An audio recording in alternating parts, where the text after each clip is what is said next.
बुलंदशहर के horror killing मामले में नया मोड़। महविश ने प्रशासन पर लगाया बयान बदलने के लिए दबाव डालने का आरोप। हत्याकांड का मुख्य आरोपी अलीगढ़ से गिरफ्तार। कानपुर पुलिस पर बड़े आरोप। घर में घुसकर कपड़े फाड़ने वालों पर दर्ज किया केवल मारपीट का मुकदमा। दबंगों को बचाने में जुटी है कानपुर की पुलिस। उत्तराखंड के पूर्व दर्जा प्राप्त मंत्री खजान चंद्र को मारने आए 5 अपराधी चढ़े एसटीएफ के हत्थे। हल्द्वानी के बिल्डर ने दी थी 10 लाख रुपए की सुपारी। सुखदेव सिंह नामधारी को अल्पसंख्यक आयोग का अध्यक्ष बनाने पर रमेश पोखरियाल निशंक की सीनाजोरी। कहा, मैंने अगर बनाया था अध्यक्ष तो बहुगुणा सरकार ने क्यों नहीं हटा लिया।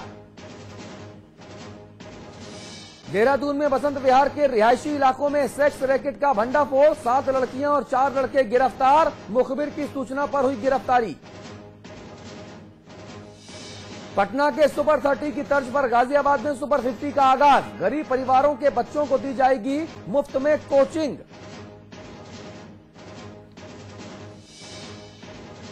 दिल्ली वृंदावन हेलीकॉप्टर सेवा की शुरुआत। मथुरा के सांसद जयंत चौधरी ने दिखाई हरी झंडी। केवल 45 मिनट में दिल्ली से मथुरा आ जा सकेंगे श्रद्धालु। और वाराणसी में दिखी देव दीपावली की रौनक। गंगा घाट पर सैकड़ों लोगों ने की महाआरती।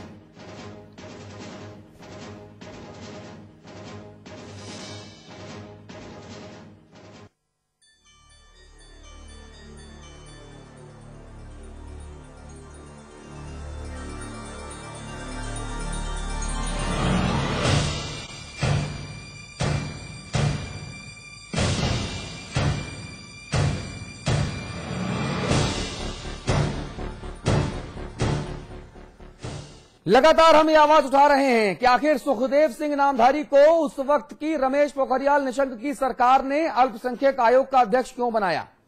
क्या सरकार को नामधारी के कारनामों के बारे में कुछ भी मालूम नहीं था।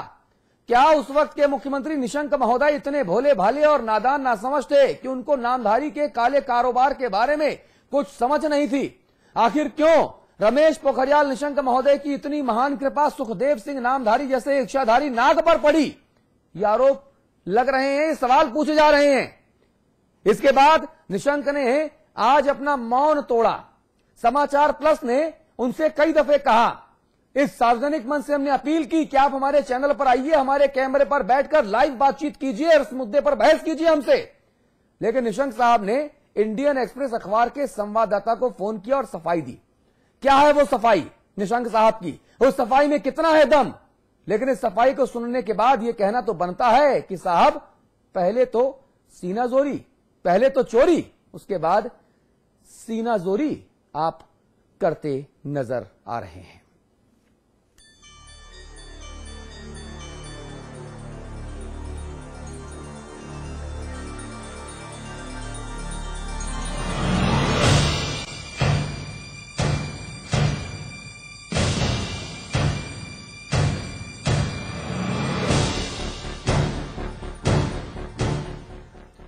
मेरे हाथ में इस वक्त इंडियन एक्सप्रेस अखबार की वो रिपोर्ट है जी।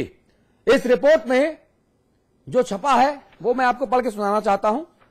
इसमें निशंक साहब कहते हैं, सरकार किसी की नहीं होती। A government does not belongs to any individual. There is a common process for making such appointments.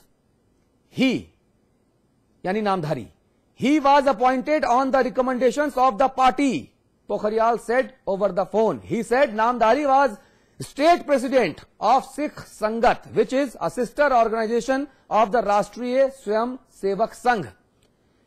इसके बाद जब उनसे पूछा गया कि वो तो ठीक है लेकिन अब क्या, तो कहते हैं Congress party has ruled the state for over 6 months. Why did the Congress allow him to continue as chief of the minorities commission after formation of its government? यानी निशंक साहब अपनी गिरेबान पर नहीं झांक रहे।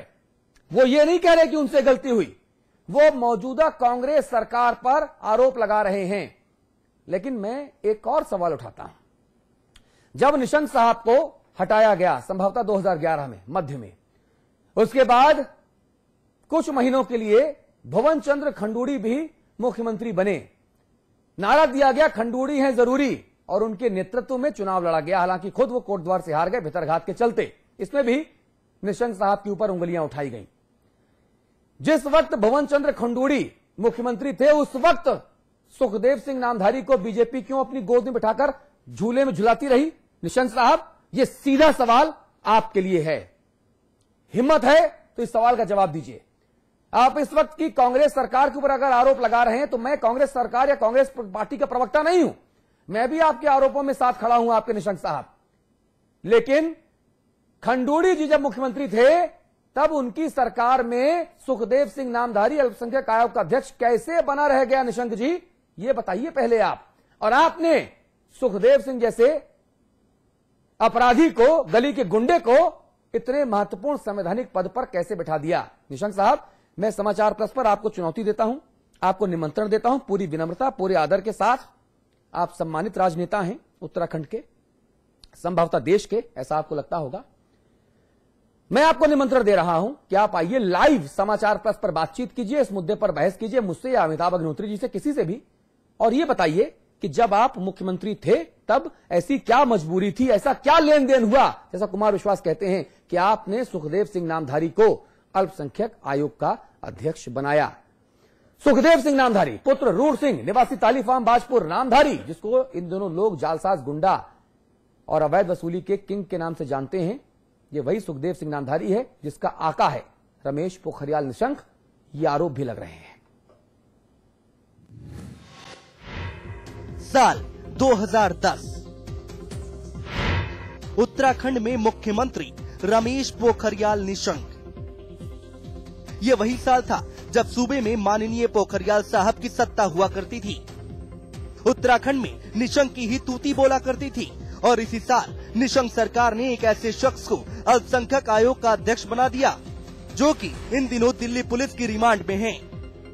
नाम सुखदेव सिंह नामधारी। कहने को बड़े कारोबारी, लेकिन कारोबार ऐसा कि जिसमें सिर्फ और सिर्फ धोखेबाजी, जालसाजी और फरेब ही दिखाई देता है। इसी शख्स पर निशंक सरकार की ऐसी कृपा हुई कि हर कोई इस शख्स पर हाथ डालने से कतराने लगा। समाचार प्लस ने भी इस मुद्दे को प्रमुखता से उठाया कि आखिर इस शख्स पर महान मुख्यमंत्री निशंक की इतनी कृपा क्यों। अब निशंक साहब सामने आए और इंडियन एक्सप्रेस अखबार को दिए इंटरव्यू में अपनी सफाई पेश की।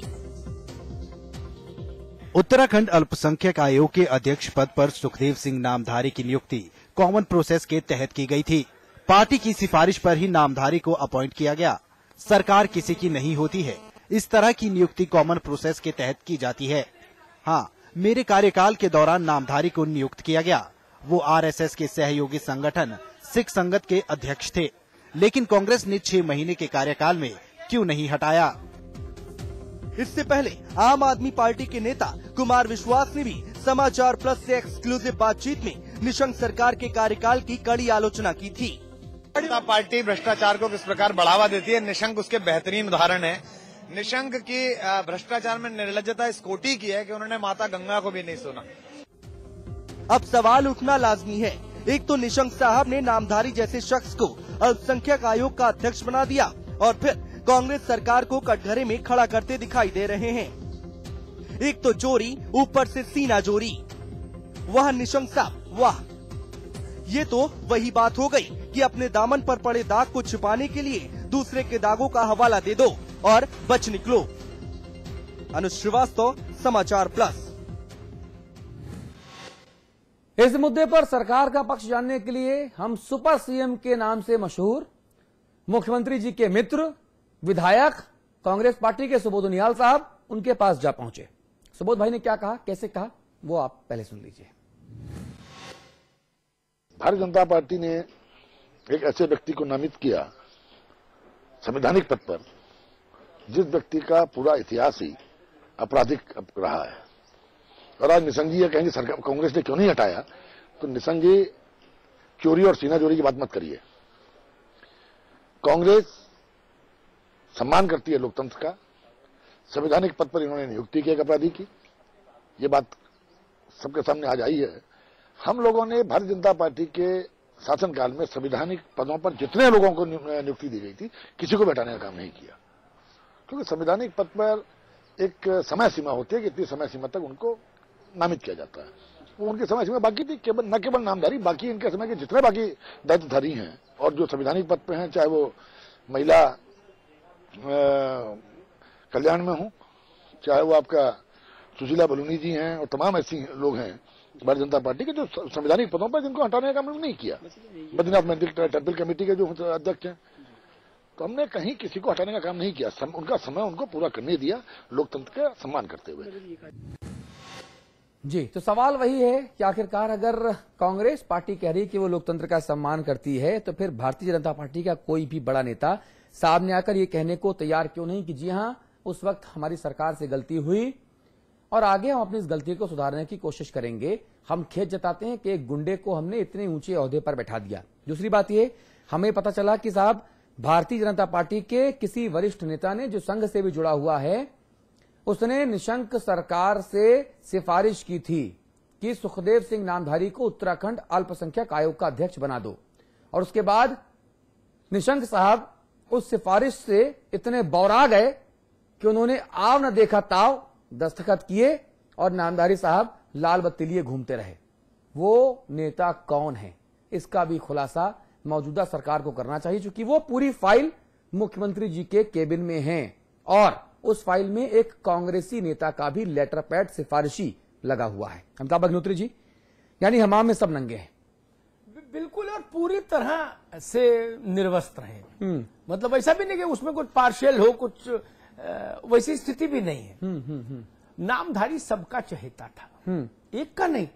नामधारी पर सबका दुलार बरसता था, उत्तराखंड में जो भी प्रभावशाली थे। नामधारी एक दिन का क्रिएशन नहीं है ना अतुल।